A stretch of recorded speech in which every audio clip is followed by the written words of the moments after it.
বন্ধুরা আসসালামু আলাইকুম। আজকে আমি আপনাদের সঙ্গে শেয়ার করতে চলেছি একটি হাড় হিম করা সত্যি ঘটনা।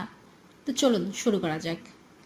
এটি একটি সত্যি ঘটনা যা 4 বছর আগে আমার এক বন্ধুর সঙ্গে ঘটেছিল। আমার সেই বন্ধু সেই রাতের বর্ণনা দিলেন এভাবেই। সে রাতে আমি আমার গ্রামের বাড়ি চট্টগ্রাম থেকে ঢাকার উদ্দেশ্যে ফিরছিলাম। প্রায় ঘন্টা তিনেক একটানা গাড়ি চালিয়ে কিছুটা ক্লান্ত ছিলাম, কিন্তু দুর্ঘটনা ঘটার চিন্তায় এক মুহূর্তের জন্য অসতর্ক হইনি। রাত তখন প্রায় 2টার মতো বাজে। এত রাতে ঢাকায় ফেরার মূল কারণ হলো তারপরের দিন সকাল 10টায় আমার অফিসে একটা জরুরি মিটিং আছে। যাই হোক, আসার পথে খাজা বাবার মাজার নামে একটা জায়গা পড়ে। সেই জায়গা নিয়ে অনেক কুসংস্কার রয়েছে যে সেখানে নাকি প্রচুর পরিমাণে দুর্ঘটনা ঘটে। চালক প্রায়ই গাড়ির ব্যালেন্স হারিয়ে ফেলে অথবা ব্রেক জ্যাম হয়ে যায় ইত্যাদি ইত্যাদি। রাস্তা মোটামুটি ফাঁকা ছিল, শুধুমাত্র রাস্তায় কিছু ট্রাক আর গুটি কয়েক প্রাইভেট কার। আমি আনুমানিক 70 থেকে 80 কিলোমিটার বেগে গাড়ি চালাচ্ছিলাম, রাস্তার ওপর তীক্ষ্ণ নজর। হঠাৎ একটা মোড় ঘোরার সময় আচমকা দেখলাম একটা লোক রাস্তার মাঝে দাঁড়িয়ে আছে। লোকটার পরনে একটা ছেঁড়া ফাটা হাফ প্যান্ট, গায়ে কোনো কাপড় নেই, মুখে জঙ্গলের মতো দাড়ি, চোখগুলো আলো পরে ঝিকঝিক করছে। হলদে দাঁতগুলো দেখে অন্য সময় হয়তো ঘেন্না লাগতো, কিছুক্ষণের মধ্যে আমার গাড়ি তার গায়ে আঘাত করবে, অথচ মুখে হাসি নিয়ে তাকিয়ে আছে আমার গাড়ির দিকে। ক্ষণিকের জন্য স্তব্ধ হয়ে গেলাম। ব্রেক চেপে ধরবো যে সেই চিন্তাও তখন মাথায় আসছিল না। সত্যি করে বলতে গেলে যেই স্পিডে গাড়ি চালাচ্ছিলাম সেই স্পিডে ব্রেক করলেও তা ওই লোকটাকে সজোরে ধাক্কা দিবে। নিজেকে ফিরে পেলাম হঠাৎ, প্রাণপণে ব্রেক চেপে ধরলাম, কিন্তু শেষ রক্ষা হলো না। গাড়িটি হেসড়ে যেতে লাগলো লোকটির দিকে। একদম শেষ মুহূর্তে চোখটা আপনা আপনি বন্ধ হয়ে গেল। গগন বিদারী কোনো চিৎকার শুনব, কিন্তু অবাক করে দিয়ে কানে এলো কেউ যেন পাগলের মতো হেসে উঠল। আমার গাড়ি লোকটাকে ভেদ করে চলে গেল। ভেদ করে বলছি কারণ আঘাতের কোনো শব্দ আমি পাইনি। যাই হোক, সজোরে ব্রেক চাপায় গাড়িটি 20 থেকে 25 মিটার সামনে গিয়ে থেমে গেল। দ্রুত দরজা খুলে বের হলাম। আশ্চর্য, এতক্ষণ রাস্তায় অনেক গাড়িকেই সাইড কাটিয়েছি, অনেক গাড়ি আমার পাশ করে সামনে এসেছে, কিন্তু এই মুহূর্তে যত দূর দৃষ্টি যায় কোনো গাড়ি দেখতে পাচ্ছি না।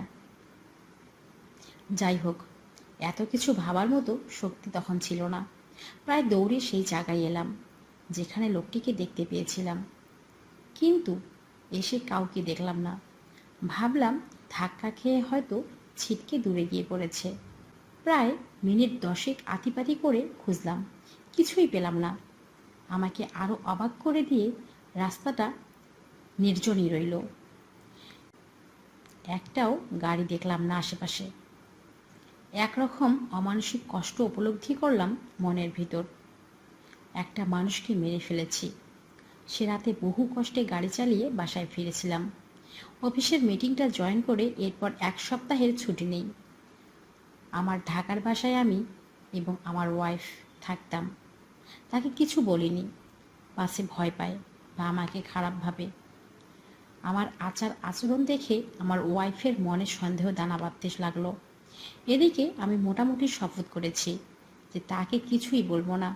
যাই হোক, আমার ওয়াইফের পীড়াপিড়িতে পরে অবশেষে সিদ্ধান্ত নিলাম আবার দেশের বাড়িতে যাব।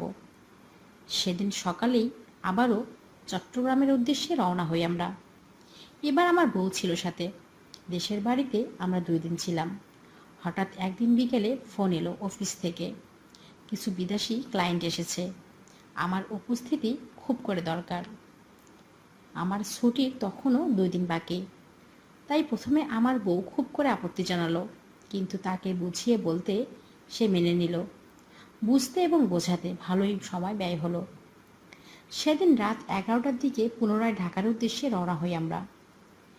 এদিন আমি গাড়ি খুব ধীরে চালাচ্ছিলাম, স্পিড কোনো অবস্থাতেই 40 থেকে 50-এর বেশি উঠাচ্ছিলাম না। আমি গাড়ি চালাচ্ছি, আমার বউ পাশেই বসে গান শুনছে। আস্তে আস্তে আবারও সেই রাস্তায় চলে এলাম যেখানে গতদিন অ্যাক্সিডেন্টটা করেছিলাম। খারাপ লাগা ভাবটা ফিরে এলো আবার। রাস্তার ওপর তীক্ষ্ণ নজর রাখছি। হঠাৎ আমাকে চমকে দিয়ে রাস্তার ঠিক ওইখানটাই আজকেও ওই লোকটাকেই দেখতে পেলাম। সাথে সাথে আমার বউকে ধাক্কা দিয়ে বললাম সে কিছু দেখতে পাচ্ছে কিনা। গান শুনতে থাকলেও তার চোখ খোলা ছিল। আমি ধাক্কা দিতেই কান থেকে হেডফোনটা নামিয়ে বলল, আশ্চর্য, এ লোক হঠাৎ করে কোত্থেকে উদয় হলো। আমার আর প্রশ্ন করা লাগলো না। যা জিজ্ঞেস করতে নিয়েছিলাম তার উত্তর এমনিতেই পেয়ে গেলাম। ব্রেক করে গাড়ি থামালাম। আশ্চর্যের ব্যাপার, গাড়ি থামানোর সাথে সাথে লোকটা যেন হাওয়ায় মিলিয়ে গেল। আমার বউয়ের দিকে তাকিয়ে দেখলাম ও নিজেও ব্যাপারটা ধরতে পেরেছে। ভয় স্বতন্ত্র গলায় বলল, লোকটা কোন দিকে গেল? আমার কাছে কোনো উত্তর ছিল না, শুধু অবাক হয়ে তাকিয়ে রইলাম খোলা রাস্তার দিকে।